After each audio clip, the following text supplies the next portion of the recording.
Êxodo, capítulo 30. O altar de queimar incenso. O Senhor Deus disse a Moisés: faça também um altar de madeira de acácia para queimar incenso em cima dele. Esse altar será quadrado, medindo 45 centímetros de comprimento por 45 de largura, e terá 90 centímetros de altura. Nos 4 cantos haverá pontas que formarão uma só peça com o altar. A tampa, os 4 lados e as pontas deverão ser revestidos de ouro puro. E ponha um remate de ouro em volta do altar. Ponha também 2 argolas de ouro debaixo do remate, uma de cada lado. Por dentro dessas argolas passarão os cabos com que se carregará o altar. Esses cabos deverão ser feitos de madeira de acácia e revestidos de ouro. Ponha o altar em frente da cortina que ficará diante da Arca da Aliança. Ali eu me encontrarei com você. De manhã, quando Arão for cuidar das lamparinas, ele deverá queimar incenso cheiroso. Ao anoitecer, quando for acender as lamparinas, ele deverá fazer a mesma coisa. Essa oferta de incenso continuará para sempre, de geração em geração. Nesse altar não ofereçam incenso comum, nem animais, nem cereais, e não derramem ofertas de vinho sobre ele. Uma vez por ano, Arão fará uma cerimônia de purificação do altar, pondo nas suas 4 pontas o sangue do animal sacrificado para tirar os pecados do povo. Isso deverá ser feito para sempre, uma vez por ano. Esse altar deverá ser completamente santo, separado para mim, o Senhor, ou imposto para a tenda da presença de Deus. O Senhor Deus disse a Moisés: quando você fizer a contagem do povo, cada israelita me pagará uma certa quantia pela sua vida, para que não lhe aconteça nenhum desastre enquanto a contagem estiver sendo feita. Cada pessoa que for contada deverá pagar a quantia de prata exigida, pesada de acordo com a tabela oficial. Esse pagamento é para mim, o Senhor. Quem for contado, isto é, cada homem de 20 anos para cima, pagará essa quantia. Quando pagarem pela sua vida, o rico não precisará pagar mais do que a quantia exigida, nem o pobre pagará menos. Você receberá do povo de Israel essa prata e a usará para o serviço da tenda da minha presença. Esse imposto será o pagamento pela vida dos israelitas e eu lembrarei de protegê-los. A pia de bronze. O Senhor Deus disse a Moisés: faça uma pia de bronze com a base também de bronze. Coloque a pia entre a tenda e o altar e ponha água dentro dela. Arão e os seus filhos usarão essa água para lavar as mãos e os pés, antes de entrarem na tenda ou antes de chegarem perto do altar para apresentar a oferta de alimento. Assim eles não serão mortos. Eles deverão lavar as mãos e os pés para que não morram. Essa é uma lei que deverá ser obedecida para sempre por eles e pelos seus descendentes. O azeite de ungir. O Senhor Deus disse a Moisés: escolha as especiarias mais cheirosas para fazer o azeite sagrado de ungir, seguindo a arte dos perfumistas. Em 3,5 litros de azeite, misture o seguinte: 6 quilos de mirra líquida, 3 quilos de canela, 3 quilos de cana cheirosa e 6 quilos de cássia, tudo pesado de acordo com a tabela oficial. Use esse azeite para ungir a tenda da minha presença, a arca da aliança, a mesa e todo o seu equipamento, o candelabro e o seu equipamento, o altar de queimar incenso, o altar de queimar ofertas, junto com todo o seu equipamento, e a pia com o seu suporte. Assim você consagrará todas essas coisas e elas ficarão completamente santas. E qualquer pessoa ou coisa que tocar nelas sofrerá por causa do poder da sua santidade. Você ungirá também Arão e os filhos dele e os separará para me servirem como sacerdotes. Diga ao povo de Israel o seguinte: esse azeite de ungir deverá ser usado para sempre no meu serviço religioso. Não deverá ser usado no corpo de quem não for sacerdote. E vocês não deverão usar a fórmula desse azeite para qualquer outra mistura igual a essa. Esse azeite é sagrado e assim ele deverá ser tratado. Qualquer pessoa que preparar um azeite igual a esse, ou usá-lo em quem não for sacerdote, deverá ser expulsa do meio do meu povo. O incenso sagrado.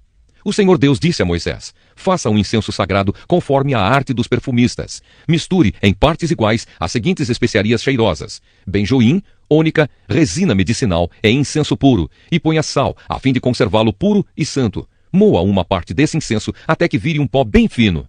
Depois leve-o para dentro da tenda da minha presença, onde eu me encontrarei com você, e coloque-o diante da Arca da Aliança.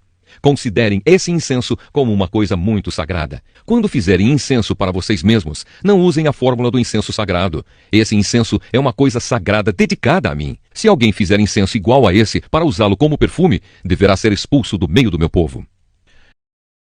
O Evangelho de João, capítulo 9. Jesus e um cego. Jesus ia caminhando quando viu um homem que tinha nascido cego. Os seus discípulos perguntaram: Mestre, por que este homem nasceu cego? Foi por causa dos pecados dele ou por causa dos pecados dos pais dele? Jesus respondeu: Ele é cego, sim, mas não por causa dos pecados dele, nem por causa dos pecados dos pais dele. É cego para que o poder de Deus se mostre nele. Precisamos trabalhar enquanto é dia, para fazer as obras daquele que me enviou. Pois está chegando a noite quando ninguém pode trabalhar. Enquanto estou no mundo, eu sou a luz do mundo. Depois de dizer isso, Jesus cuspiu no chão, fez um pouco de lama com a saliva, passou a lama nos olhos do cego e disse: vá lavar o rosto no tanque de Siloé. Esse nome quer dizer aquele que foi enviado. O cego foi, lavou o rosto e voltou vendo. Os seus vizinhos e as pessoas que costumavam vê-lo pedindo esmola perguntavam: não é este o homem que ficava sentado pedindo esmola? É, diziam alguns. Não, não é. Mas é parecido com ele, afirmavam outros. Porém, ele dizia: sou eu mesmo. Como é que agora você pode ver? Perguntaram. Ele respondeu: o homem chamado Jesus fez um pouco de lama, passou a lama nos meus olhos e disse: vá ao tanque de Siloé e lave o rosto. Então eu fui, lavei o rosto e fiquei vendo. Onde está esse homem? Perguntaram. Não sei, respondeu ele. Os fariseus fazem perguntas. Então levaram aos fariseus o homem que havia sido cego. O dia em que Jesus havia feito lama e curado o homem da cegueira era um sábado. Aí os fariseus também perguntaram como ele tinha sido curado. Ele pôs lama nos meus olhos, eu lavei o rosto e agora estou vendo, respondeu o homem. Alguns fariseus disseram: o homem que fez isso não é de Deus, porque não respeita a lei do sábado. E outros perguntaram: como pode um pecador fazer milagres tão grandes? E por causa disso, houve divisão entre eles. Então os fariseus tornaram a perguntar ao homem: você diz que ele curou você da cegueira, e o que é que você diz dele? Ele é um profeta, respondeu o homem. Os líderes judeus não acreditavam que ele tinha sido cego e que agora podia ver. Por isso chamaram os pais dele e perguntaram: esse homem é filho de vocês? Vocês dizem que ele nasceu cego, e como é que agora ele está vendo? Os pais responderam: sabemos que ele é nosso filho e que nasceu cego, mas não sabemos como é que ele agora pode ver, e não sabemos também quem foi que o curou. Ele é maior de idade, perguntem, e ele mesmo poderá explicar. Os pais disseram isso porque estavam com medo, pois os líderes judeus tinham combinado expulsar da sinagoga quem afirmasse que Jesus era o Messias. Foi por isso que os pais disseram: ele é maior de idade, perguntem a ele. Então os líderes judeus chamaram pela segunda vez o homem que tinha sido cego e disseram: jure por Deus que você vai dizer a verdade. Nós sabemos que esse homem é pecador. Ele respondeu: se ele é pecador, eu não sei. De uma coisa eu sei: eu era cego e agora vejo. O que foi que ele fez a você? Como curou você da cegueira? Tornaram a perguntar. O homem respondeu: eu já disse, e vocês não acreditaram. Por que querem ouvir isso outra vez? Por acaso vocês também querem ser seguidores dele? Então eles o xingaram e disseram: você que é seguidor dele, nós somos seguidores de Moisés. Sabemos que Deus falou com Moisés, mas este homem, nós nem mesmo sabemos de onde ele é. Ele respondeu: que coisa esquisita, vocês não sabem de onde ele é, mas ele me curou. Sabemos que Deus não atende pecadores, mas ele atende os que o respeitam e fazem a sua vontade. Desde que o mundo existe, nunca se ouviu dizer que alguém tivesse curado um cego de nascença. Se esse homem não fosse enviado por Deus, não teria podido fazer nada. Eles disseram: você nasceu cheio de pecado e é você que quer nos ensinar?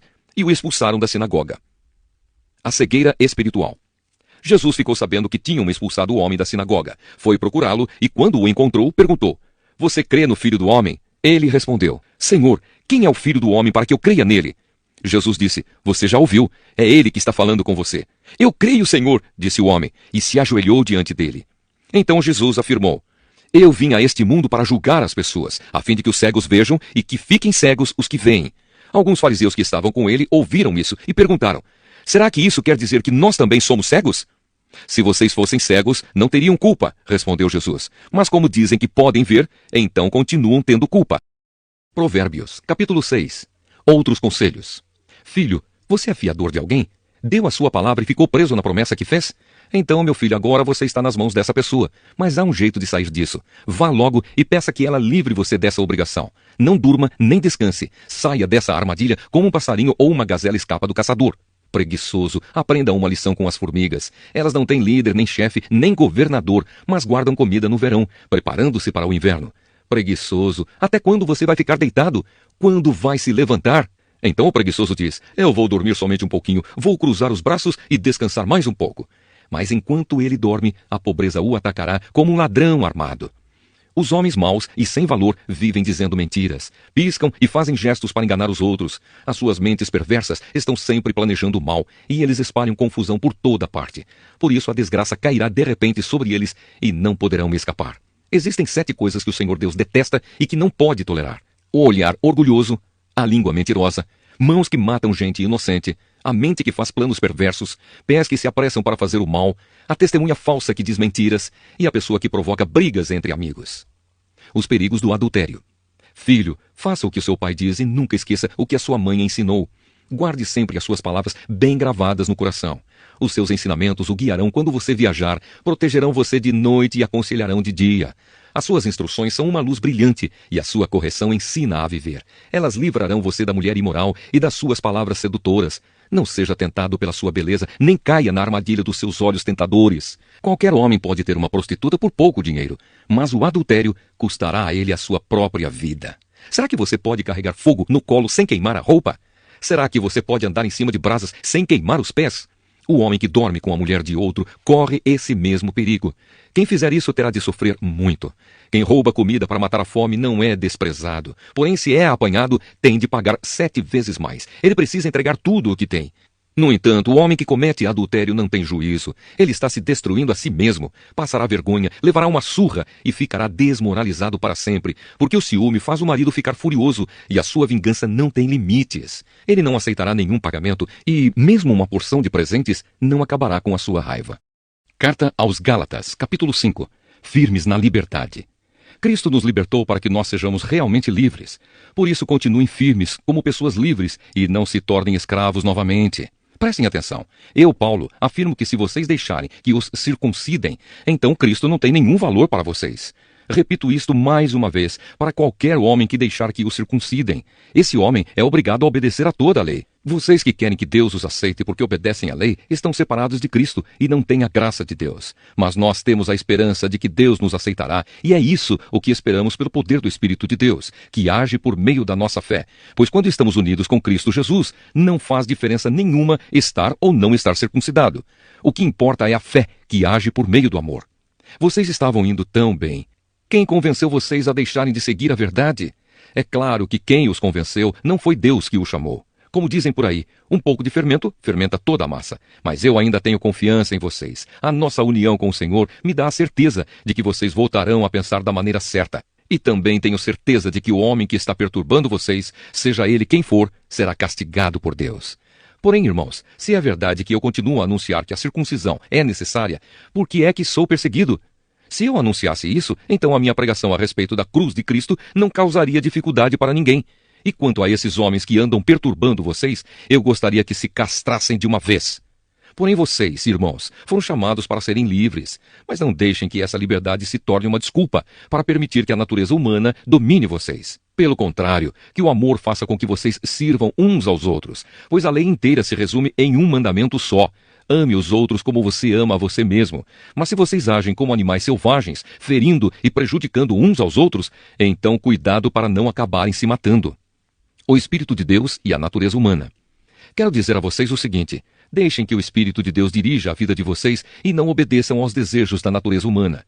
Porque o que a natureza humana quer é contra o que o Espírito quer, e o que o Espírito quer é contra o que a natureza humana quer.